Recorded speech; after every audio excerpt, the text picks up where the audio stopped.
Hey, hi everyone, it's Christine from Rushing River Apiaries, and this is part 3 of making spring splits. If you haven't watched the first 2 videos, it's a good idea to go back and start at part 1, making a split or 2. Then yesterday I showed how we remove the splits from that original hive box. Today is going to be a quick one. I'm going to show you just how to insert a new queen into a nuc. Before we start, I'll just show you a little bit about queen care at home so that if you're receiving a queen from a seller, you know how to keep her alive until you get a chance to put her in the split, and then we'll come back and get her in there. All right, so today we're going to be inserting our queens, and when I go up to the bee yard, I'll show how they go into the hive. But first I wanted to show how they arrive on their long flight. So she is in this little cage. You can kind of catch a glimpse of the one with the white mark on her back. These are the Saskatraz queens. She looks nice and plump and marked, which is a bonus. And now at this end, you will notice that she is held in by a cork on this end, but also if you look kind of through the screen, there is a candy plug in there too. Now, if you're going to be keeping her for a little while, more than a few hours, and especially when she first shows up from her flight, it's nice to give her a bit of water. And so what you want to do is just wet your finger and dab the screen. You don't want to rub back and forth in case there's any little bee feet or bee tongues there, because that might injure them. So you just want to dab and then let it sit on the screen, and you can watch. Usually they'll take it up pretty quickly and you can give them a little bit more. Nothing to cause a puddle in there or anything.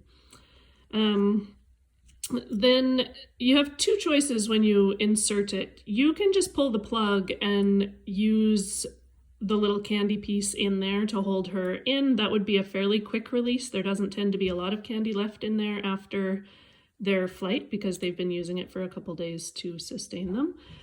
Or you can pull the cork and insert one of these slow release tubes, which is what I will be doing today.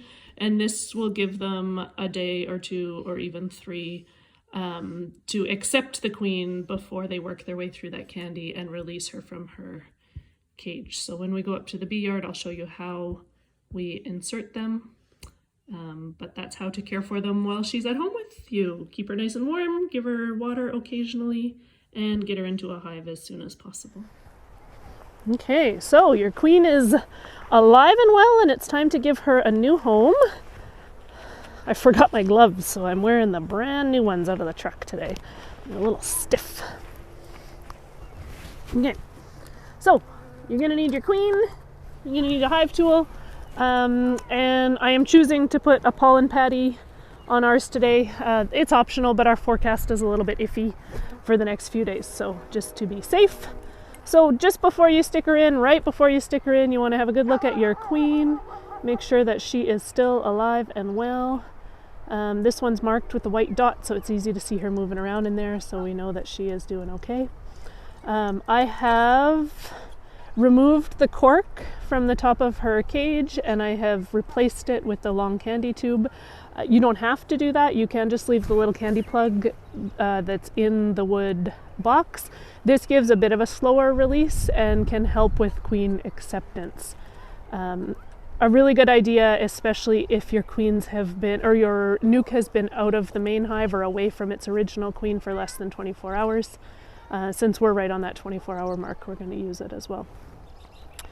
So when I put this into the hive, it's going to be facing kind of down at a 45-degree angle with the candy tube down or the open end down, and also with the screen mesh facing down kind of into the bees. So it's going to sit between the frames at this angle.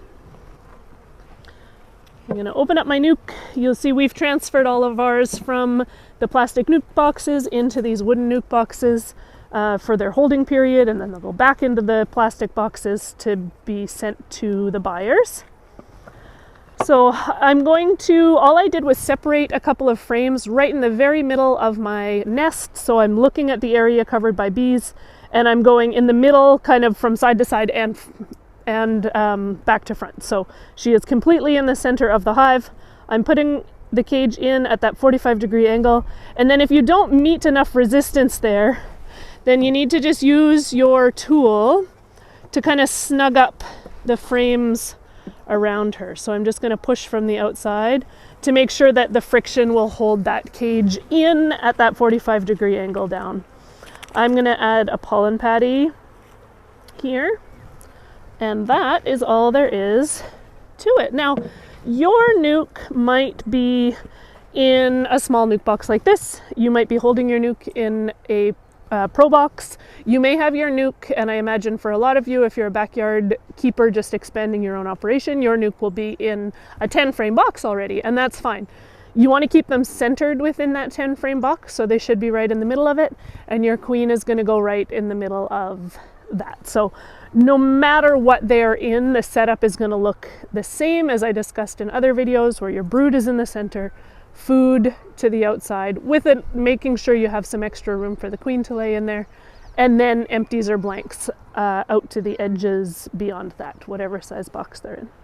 So now that our queen is in here, we're going to give them 3 days to release her. So we've put in that slow release plug, which means it could take them a couple days to chew away at the candy and let her out.